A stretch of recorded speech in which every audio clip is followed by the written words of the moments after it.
Assalomu alaykum, hurmatli O'zbekiston xalqi va safardagi eldoshlar, yurtdoshlar. Bariniz sog' salomat yuribsizlarmi?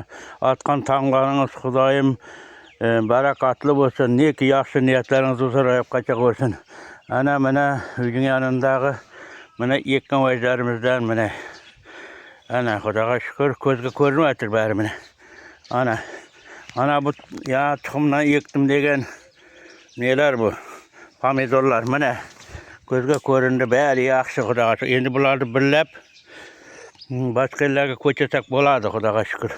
Bu sari pomidor lampochka qildi, sari rossiyskiy. 3 yil burun bultadan bunaqa qiltirdim. Ana shundan mana kashkalam Xudoga shukr. Suv ichdi jarayonida dim yaxshi mana Xudoga shukr. Hech gapi yo'q mana. Ana yeriklar. Xudoga shukr. Ana kashkalar mana. Xudoga shukr. Dim gapi yo'q mana.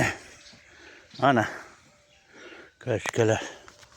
Xudoga shukr. Sağlık salomatlik hammangizga tilaymiz. Sağ bo'linglar. Neki yaxshi niyatlaringiz bo'lsa inshaalloh ro'yobga chiqib o'tsin.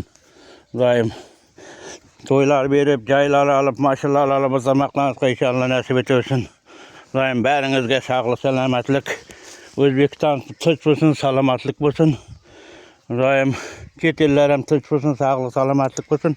Neki hammaning yaxshi niyatlari inshaalloh ro'yobga chiqib. Ana bu qizilmiya karışka o'zimizning.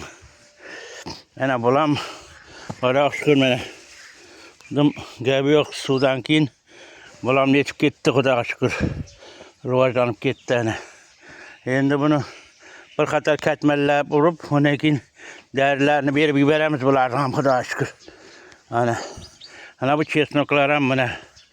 Endi bu odam yağı darisini severmese qarşı, neyine qarşı, qurishga qarşı. Ana şu Xudo qalasa sevib yuboramiz. Ana bu kashkalar dim Xudoga shukr rivojlanib ketdi. Tüfelam ko'zimga sağlık bo'lsin, salomatlik bo'lsin. Ana shunday. Ana bular tavobatdagi vajlarimizdan. Ana shulardan qaynatib pishirib, uzatib yeb o'zib pishiradigan uzatib. Ana bu yerda koreski piyoz mana. Koreski piyoz. Ana shu. Ana bu yerda qovun. Ya buruşlar bu qovun. Bo'rikalla qovun. Ana bo'rikalla qovun bular ham mana. Ana shunday bu olmurt degan bu olmurt mana. Ana shu bu beqi bu mana olma. Ana qariyeli. Ana bu g'oz. Bulam bu yil Xudoga shukr bir dana, 2 dana g'oz sapti bu. Ana shunda sağlık salomatlik hammangizga. Tinchlik salomatlik deyman. Sağ bo'ling, salomat bo'linglar. Neki yaxshi niyatlaringiz bo'lsa inshaalloh ro'yobga chiqib o'tsin Xudoyim. Rahmat shu tomosha qilayotganlaringizga.